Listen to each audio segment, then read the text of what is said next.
का स्वागत करते हैं। यद्यपि सच तो यह है दोस्तों कि हम बढ़ते तो केवल माँ के गर्भ में, एक बार जन्म लेने के बाद तो हर वर्ष शनै शनै हमारी उम्र कम भी होती है। अस्तु, मैं व्यंग पाठ के इस क्रम को आगे बढ़ा रहा हूँ।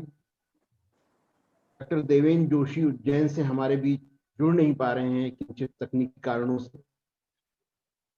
मैं बेंगलुरु से आपको सीधे वापस दिल्ली लिए चलता हूँ और दिल्ली में हमारे साथ हैं सुहैब फारूकी। स्वागत है फारूकी जी का उनके व्यंग के साथ। श्री सुहैब फारूकी। नमस्कार, आदाब सभी सुधीजन और वरिष्ठ जनों का। पहला अवसर है कि मुझे व्यंग्यकारों, जबकि देश के सभी व्यंग्यकारों, बड़े व्यंग्यकारों के बीच में शामिल होने का मौका मिला। धन्यवाद प्रोफेसर ललित जी, विवेक रंजन साहब का। मेरी आजमाइश है बड़े लोगों के बीच में, और इसके पीछे एक और वजह बयान करना चाहता हूं कि पुलिस वाला जो टैग है वो किसी भी साहित्यजन को बड़ा या साहित्यिक आदमी बनाने में आड़े आता रहता है। तो पहली मेरा अर्ज यही होता है कि मैं अपने इस थैंक यू वाले शेर के साथ शुरुआत करना चाहता हूं कि अर्ज क्या है कि ये क्या कम है दिले नादा किसी की रूनुमाई को। ये क्या कम है दिले नादा किसी की रूनुमाई को, कि इस बेजौक के चर्चे सभी बाजौक करते हैं। कि इस बेजौक के चर्चे सभी बाजौक करते हैं। अब क्योंकि ये क्षेत्र व्यंग का है, तो व्यंग से मेरी मुराद ये है कि उस पर हंस तो लिया जाए पहले, लेकिन उसके जो पीछे एक पीड़ा है उसे महसूस किया जा सके, उसे और उसका जो कारण है उसको दूर किया जा सके। तो आज का जो व्यंग का शीर्षक मेरा है मदरसा एजुकेशन। तो मदरसा एजुकेशन बड़ा एक थोड़ा सा कंट्रोवर्शियल हो जाता है सिर्फ नाम से, क्योंकि इसके पीछे जो मेरे जैसे नाम वाले लोग हैं वो डिफेंसिव हो जाते हैं, और जो मेरे जैसे नाम ना रखने वाले लोग हैं वो थोड़ा मजा ले लेते हैं। तो ये मैं मुगालता दूर करने की कोशिश कर रहा हूँ इसमें। तो देखिएगा क्या कहना चाहा मैंने। अब क्योंकि ये लंबा हो जाता तो इसमें स्मरण करके सुना नहीं सकता, तो इसलिए अच्छा लगता है कि सामने सब लोग पढ़ रहे हैं कि मदरसा और उसमें दी जाने वाली शिक्षा। अच्छा, मैं बीच में मेरी आवाज जा रही है सबको? जी, आपकी आ आवाज रही है, आप आवाज आ पूरी रही है। पढ़िए। क्योंकि ये वार्तालाप दरअसल मशीनी बेस्ड है, तो इसमें पता नहीं चलता कि आदमी उत्साह में बोला जा रहा है और पता चला कि वहां पहुंचती नहीं है। कि मदरसा और उसमें दी जाने वाली शिक्षा को लेकर राजनीतिक और धार्मिक तौर पर बहुत कुछ कहा और लिखा जा चुका है।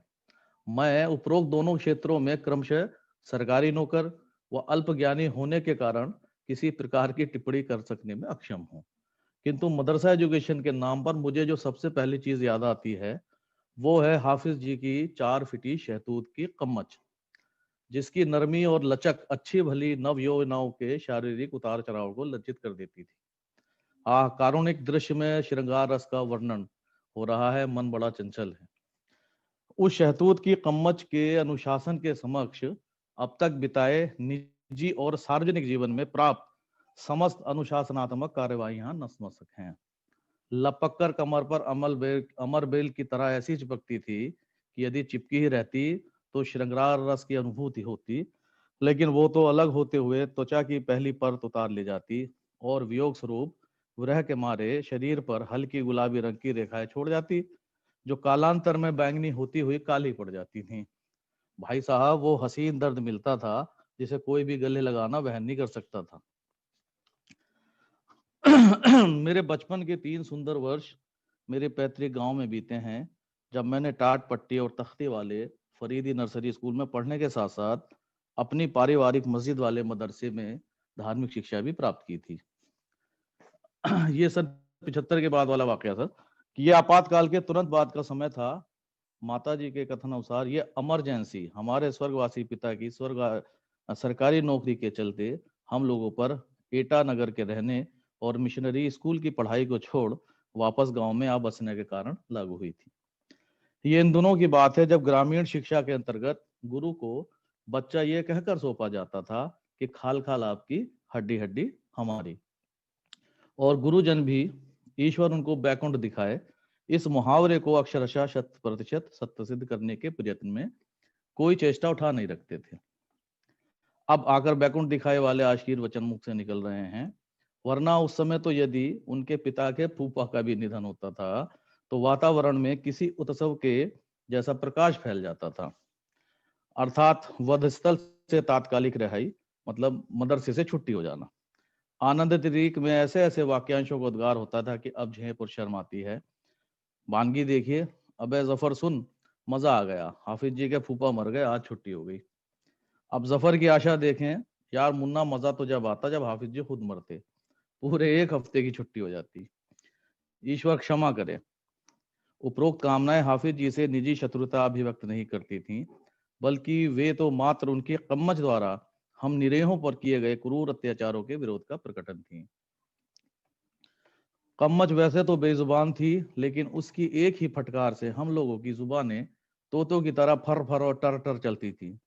कम्मच का चुनाव हाफिज जी उस बच्चे की बुद्धि और नियत पर छोड़ते थे जो सबसे पहले अपना पाठ याद करके सुना देता था और अन्य पिछड़ा वर्ग को विकसित करने के लिए कम्मच लाने जैसा महती कार्य निष्पादित करता था। मेरे ख्याल में छबड़े बनाने के अतिरिक्त शहतूत के पेड़ का दूसरा महत्वपूर्ण उपयोग भारत की ग्रामीण प्राथमिक शिक्षा के उत्थान में रहा है। प्रथम स्थान पुरस्कार उन दिनों आजकल के शैक्षणिक परिवेश की भांति नहीं मनाया जाता था। तब प्रथम आया बालक स्वयं को परपीड़ा से आनंदित कर पुरस्कृत होने का सुख प्राप्त करता था। वह बात अलग थी कि मदरसे के बाहर छुट्टी के बाद दंड प्राप्त बच्चों द्वारा प्रतिकार स्वरूप प्रथम स्थान आए बच्चे का ही पुरस्कार वितरण समारोह आयोजित हो जाता। गर्मियों में मदरसे की दूसरी शिफ्ट जोहर के बाद लगती थी। तब कम्मच की छत्र छाया और हाफिज जी के आसन्न प्रकोप के बावजूद उस सड़ी हुई गर्मी में भी ऐसी झटकेदार नींद आती थी, वैसी अब एयर कंडीशनर और कूलर सुसज्जित कमरों में नहीं सुलभ। मेरा विचार है नींद संभाव की एक अवस्था है जो साधन संपन्नता पर निर्भर नहीं करती। विद्रोह के स्वाभाविक उत्साह में आकर एक बार मदरसा लगने के समय में मैं अपने एक अन्य विद्रोही सहचर के संग गांव के बाहर आम के बागों की सैर पर चला गया। वो विद्रोह भी भारतीय स्वतंत्रता संग्राम की तरह सुनियोजित और संगठित नहीं था, तो उसी दिन कुचल दिया गया। हुआ यूं कि हाफिज जी की चाय उस दिन हमारे घर से जानी थी। घर पर भेजे गए बच्चे से माँ ने मेरे बारे में पूछ लिया तो मदरसे से अनुपस्थिति पता चल गई। हाफिज जी की एक ही ललकार पर विद्रोह को कुचलने और पुण्य प्राप्त हेतु 7-8 मुष्टंडे प्रकार के बच्चे धावा मारने को तुरंत तैयार हो गए। जब तक सरकारी कुमुक का समाचार हम विद्रोहियों तक पहुंचता, विलंब हो गया था। दूसरा बागी पलायन मार्ग से परिचित होने के कारण फरार होने में सफल हुआ, किंतु मैं शहरी बालक वीरगति को प्राप्त हुआ। अर्थात अरथी को उठाने के लिए मात्र 4 कंधे पर्याप्त होते हैं। यहाँ तो पुण्य प्राप्ति की लूट मची थी। जिसने नाम नामक हिंदी चित्रपट देखा हो तो उनको स्मरण दिलाता हूँ कि शत्रुओं द्वारा घिरने पर संजय दत्त के डायलॉग, एक निहत्थे आदमी के लिए 6 आदमी और पहला कदम बढ़ाने वालों को जिंदा नहीं छोड़ूंगा, आदि आदि मेरे जीवन की इसी परिस्थिति से लिए गए थे। बोले तो लाद लिया गया मुन्ना भाई को कंधों पर। नृत्य सवारी का आनंद तो मिल रहा था, परंतु हो रहे अपमान और आसन्न पिटाई की आशंका इस आनंद को समाप्त किए दे रही थी। घर पहले पड़ता था, मदरसा बाद में। घर सन्निकट था कि स्वाभिमान जाग उठा। मैंने मुजाहिदीन मदरसा से छोड़ देने की गुहार की, मगर निष्ठुरों के हृदय न पसीजे। जोर लगाकर छूटने की कोशिश में तशरीफ के पर गिर पड़ा, भागा उठा, शत्रु लब के, फिर द्विपक्षीय समझौता हो गया कि घर के गुजरने पर फिर लाद लिया जाएगा। मदरसे पहुंचाए जाने पर मेरी असहाय अवस्था देखकर हाफिज जी का कोप कम हो गया और कुछ मदरसे की छुट्टी का भी समय हो चला था। कुछ मैं नहीं जाऊंगा मदरसे और कुछ नागरीय अभिजात्य वर्ग में आने के कारण हाफिज जी को घर पर बुलाया जाने लगा और अन्य भाई बहनों के संग लंबे कमरे में धार्मिक शिक्षा दी जाने लगी। लंबा कमरा घर के अन्य कमरों से तुलनात्मक रूप से लंबा है, परंतु मैं उस कमरे पर हमारे ताए मियां, जो कि परिवार के सबसे लंबे व्यक्ति है, के अधिकार के कारण उसको लंबा कमरा समझता था। इस कमरे में 6 दरवाजे थे, जिसमें उसमें कहीं से भी पढ़ने वालों और पढ़ाने वालों दोनों की चौकसी की जा सकती थी। यही कारण था वहां पर पढ़वाने का। एक बार हाफिज जी दिनचर्या अनुसार पढ़ाने का प्रयास कर रहे थे और मैं ना पढ़ने का। घर में शहतूत के कम्मच के प्रयोग पर अघोषित रूप से प्रतिबंध था और हाफिज जी द्वारा की जा रही मौखिक भर्त्सना मुझ पर विशेष प्रभाव नहीं डाल पा रही थी। आदेशों और निर्देशों की निरंतर हो रही अवहेलना और संभावित विद्रोह को कुचलने हेतु हाफिज जी ने अपनी जेब से माचिस की डिब्बी निकाली और मात्र भयभीत करने के उद्देश्य से एक तीली जलाकर मेरे पांव की ओर अग्रसारित की। आत्मरक्षा के अधिकार में मैंने वही पांव माचिस की जलती हुई तीली पर चला दिया। परिणाम यह हुआ कि तीली का तो पता नहीं कहाँ गई, मगर मेरी लात हाफिज जी के सीना मुबारक पर जा लगी। कतिपय घाव शारीरिक रूप से कम हानि देते हैं। हाफिज जी ऊपरी पोर्ट पर तो कुछ बुरा नहीं माने, परंतु उस दिन के बाद पढ़ाने नहीं आए। मगर उस लात चलाई का परिणाम मेरे शरीर पर बहुत बुरा पड़ा।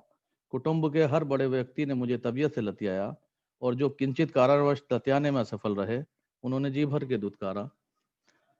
इतने लौकिक और पारलौकिक निंदा प्रस्ताव पारित किए गए कि यदि इन दिनों खुदा न खास्ता मेरी मृत्यु कारित हो जाती तो शर्तिया तौर पर नरकगामी होता। हाँ, मोहल्ले के बच्चों पर धाक जम गई और मुझसे शहरी होने का कलंक धुल गया। धन्यवाद, बहुत बहुत शुक्रिया। बहुत बहुत धन्यवाद सुहैब फारूकी साहब। आपने उर्दू हिंदी तत्सम शब्दों के प्रयोग के मिक्स के साथ बहुत अच्छी और ऐसी रचना पढ़ी कि निश्चित रूप से मैं कई बार कहा करता हूँ, जो रचनाकार होता है उसका मन एक कैमरा होता है। वो बहुत से ऐसे दृश्यों को देख लेता है और उन्हें संजो लेता है और फिर एक रचना के रूप में उस फिल्म को डेवलप करके एक रचना बना देता है। तो आपने बहुत अच्छी रचना पढ़ी और जो परिवेश का प्रभाव आपने उस पर व्यक्त किया, प्रभावी रचना थी। बहुत बहुत धन्यवाद। शुक्रिया सर। हम अब इसके साथ ही, इस रचना पाठ के साथ ही, क्योंकि हमारे चौथे और पांचवें व्यंगकार डॉक्टर देवेंद्र जोशी उज्जैन से जुड़ नहीं पाए तकनीकी कारणों से, तो हम समापन की ओर हैं। 21वीं सदी के साहित्यकार समूह हर रविवार को जूम मीटिंग के माध्यम से कुछ न कुछ अभिनव प्रयोग करता रहा है और करता रहेगा। हम प्रतिबद्ध हैं। इसी क्रम में राव रणविजय, एक फिल्म कलाकार, सुप्रसिद्ध फिल्म कलाकार, उन्हें हम 17 जनवरी को आपसे रूबरू कराएंगे। भाई परवेश जैन लखनऊ से उनका साक्षात्कार करेंगे। तो मेरा आग्रह है कि उस आयोजन में भी आप सब अवश्य जुड़ें। हम इंडिया नेट बुक्स के संजीव कुमार जी के सानिध्य में आज की गोष्ठी यहाँ कर रहे हैं।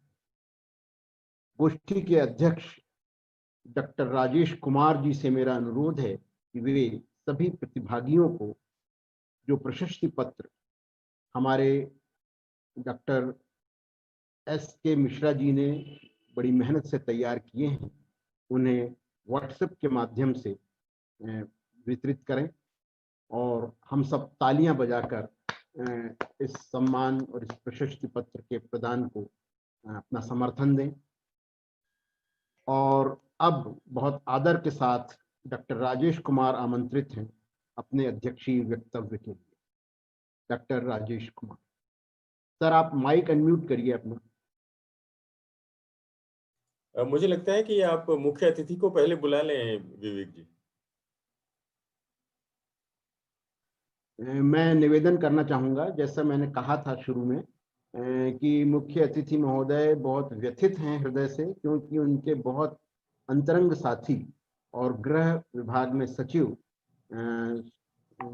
श्री मसूद साहब का कल कोरोना से इंतकाल हो गया है। ओहो, अच्छा। और इस वजह से वो आज केवल उपस्थिति यहाँ पर दर्ज करा रहे थे। शायद अभी वो उपस्थित भी नहीं है, ऐसा मुझे प्रतीत होता है।